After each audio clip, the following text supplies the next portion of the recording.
कहानी की शुरुआत अंतरिक्ष की गहराइयों से होती है। अंधेरे और सन्नाटे के बीच एक विशाल स्पेसशिप धीरे धीरे आगे बढ़ रही होती है।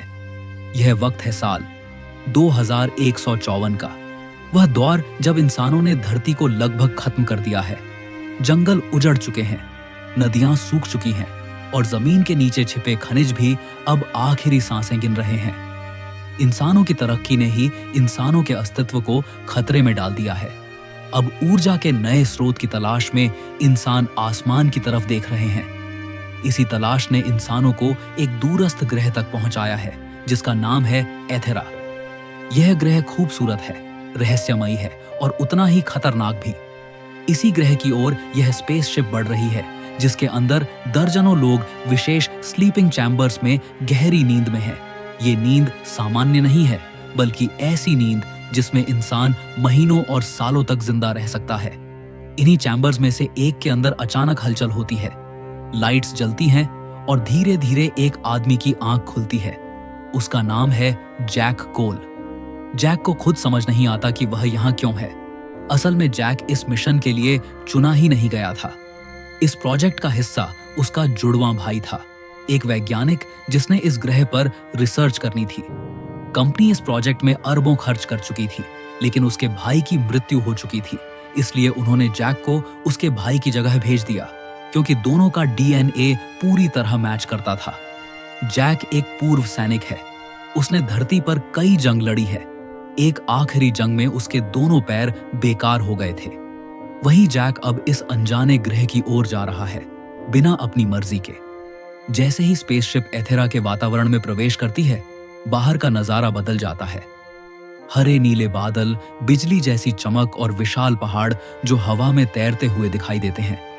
जहाज जमीन पर उतरता है और दरवाजे खुलते हैं। बाहर भारी भरकम मशीनें, सोते हुए विशाल रोबोट और हथियारों से लैस लोग खड़े होते हैं। ये लोग धरती पर सैनिक थे, लेकिन यहाँ वे सिर्फ पैसों के लिए लड़ने वाले भाड़े के योद्धा हैं। एथेरा की हवा इंसानों के लिए जहरीली है। बिना मास्क के यहाँ सांस लेना नामुमकिन है। हर इंसान चेहरे पर ऑक्सीजन मास्क लगाए रहता है। इसी बीच एक सख्त चेहरा सामने आता है, कर्नल रॉक्स। वह इस पूरे ऑपरेशन का सिक्योरिटी हेड है। उसकी आंखों में नफरत साफ दिखाई देती है। कर्नल साफ शब्दों में कहता है कि यह ग्रह नर्क से भी बदतर है। यहाँ जो भी जीव सांस लेता है, वह इंसान को दुश्मन समझता है। अगर जिंदा रहना है तो अपने भरोसे खुद रहना होगा। उसकी बातों से साफ लगता है कि उसे इस ग्रह के लोगों और इस दुनिया से सख्त नफरत है। जैक को साइंस सेक्शन में ले जाया जाता है, जहां वह विशाल टैंकों में रखे ऐसे शरीर देखता है जो एथेरा के मूल निवासियों जैसे दिखते हैं। वैज्ञानिक बताते हैं कि ये अवतार यूनिट है, इंसानों और एथेरा के डीएनए से बने शरीर, जिनमें इंसानी दिमाग भेजकर बिना मास्क इस ग्रह पर रहा जा सकता है।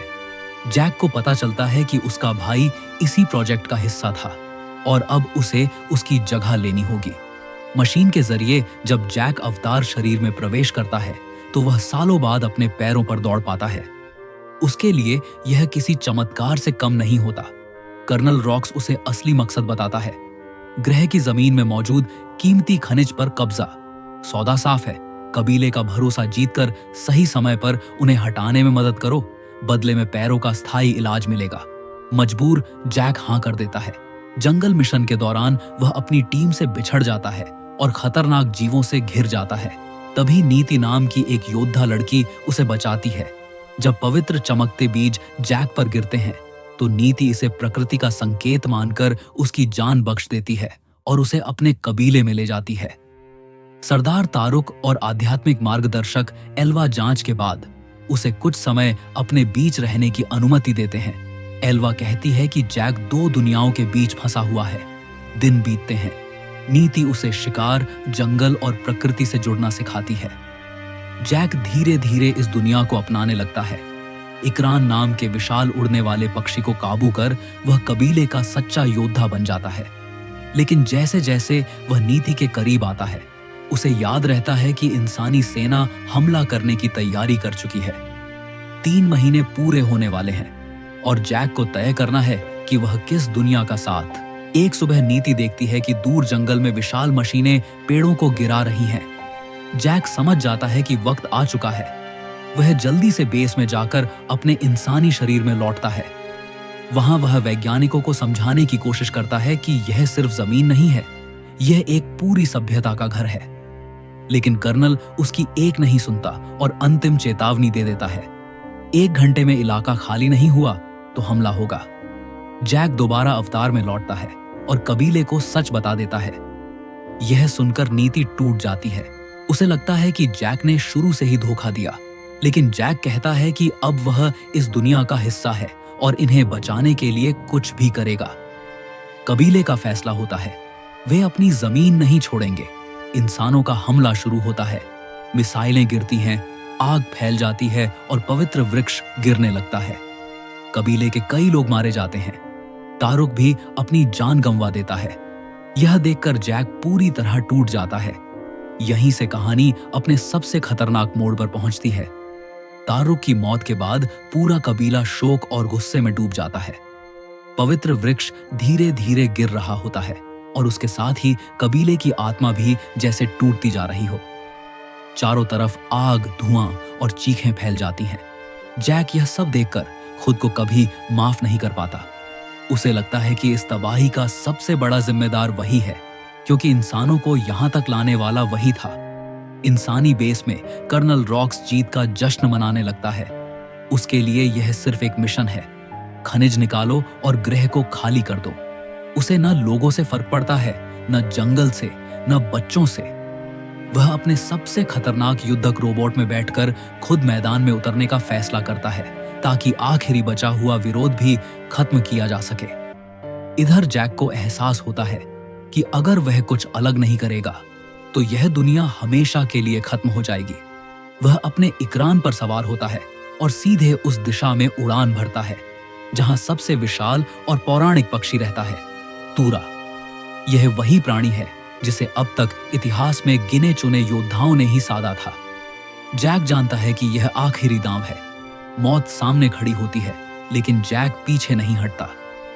लंबी और खतरनाक लड़ाई के बाद तूरा जैक को स्वीकार कर लेता है। जैसे ही जैक तूरा की सवारी करता है, यह संदेश पूरे ग्रह में फैल जाता है कि प्रकृति ने अपना योद्धा चुन लिया है। अलग अलग कबीलों के योद्धा एक एक करके इकट्ठा होने लगते हैं। आसमान में सैकड़ों इकरान उड़ने लगते हैं। जमीन पर जंगली जानवर एक दिशा में बढ़ते हैं। यह कोई साधारण युद्ध नहीं, बल्कि पूरी प्रकृति का प्रतिशोध होता है। जब इंसानी सेना दोबारा हमला करती है तो उन्हें अंदाजा भी नहीं होता कि क्या होने वाला है। अचानक जंगल हर तरफ से जाग उठता है। ऐसे जानवर हमला करते हैं जिन पर गोलियों का कोई असर नहीं होता। आसमान से इकरान इंसानी हेलीकॉप्टरों पर टूट पड़ते हैं। मशीनें एक एक करके गिरने लगती हैं। कर्नल रॉक्स को पहली बार एहसास होता है कि वह इस ग्रह को नहीं जीत सकता। इसी अफरा तफरी के बीच जैक सीधे कर्नल के रोबोट पर हमला करता है। दोनों के बीच भयानक लड़ाई शुरू हो जाती है। कर्नल जैक पर चिल्लाता है कि उसने अपनी असलियत भुला दी है, लेकिन जैक जवाब देता है कि असलियत वही है जो जिंदगी को बचाए। लड़ाई के दौरान कर्नल की नजर जैक के इंसानी शरीर वाले स्लीपिंग चैम्बर पर पड़ जाती है। वह समझ जाता है कि यही जैक की सबसे बड़ी कमजोरी है। वह उस चैम्बर को तोड़ने लगता है। जैसे जैसे स्लीपिंग चैम्बर टूटता है, जैक का अवतार कमजोर पड़ने लगता है। इंसानी शरीर दम तोड़ने की कगार पर होता है। कर्नल जैक का गला काटने ही वाला होता है कि तभी नीति वहां पहुंच जाती है। वह आखिरी ताकत लगाकर कर्नल पर हमला करती है और उसे मार गिराती है। इसी के साथ इंसानी सेना पूरी तरह हार जाती है। लेकिन लड़ाई खत्म होने के बाद जैक की हालत बेहद खराब होती है। उसका इंसानी शरीर इस वातावरण में बिना मास्क के सांस नहीं ले पा रहा होता। नीति दौड़कर उसके पास जाती है और अपने हाथों से उसे ऑक्सीजन मास्क पहनाती है। जैक की सांसें धीरे धीरे संभलती हैं। वह अपनी आंखें खोलता है और नीति को देखकर हल्की सी मुस्कान देता है। कुछ समय बाद इंसानों को इस ग्रह से वापस भेज दिया जाता है। केवल वही लोग यहाँ रुकते हैं जिनके दिल में लालच नहीं होता। कबीले के लोग आत्माओं के वृक्ष के पास इकट्ठा होते हैं। एक पवित्र अनुष्ठान शुरू होता है। जैक का इंसानी शरीर और उसका अवतार दोनों उस वृक्ष के सामने लाए जाते हैं। पूरी प्रकृति जैसे इस पल की गवाह बन जाती है। आखिरकार जैक की आत्मा हमेशा के लिए उसके अवतार शरीर में स्थानांतरित कर दी जाती है। इंसानी शरीर शांत हो जाता है और जैक एक नई सांस लेता है, इस दुनिया की सांस। अब वह पूरी तरह इसी ग्रह का हिस्सा बन चुका होता है। न वह बाहरी है न मेहमान, वह इस दुनिया का रक्षक बन चुका होता है। नीति उसके पास खड़ी होती है। दोनों एक दूसरे की ओर देखते हैं। बिना किसी शब्द के सब कुछ कह दिया जाता है। ऊपर आसमान में इकरान उड़ रहे होते हैं। जंगल फिर से हरा हो रहा होता है और यह ग्रह एक बार फिर सुरक्षित होता है। यदि यह कहानी आपको अच्छी लगी तो इस वीडियो को एक लाइक तथा चैनल को सब्सक्राइबर जरूर कीजिएगा।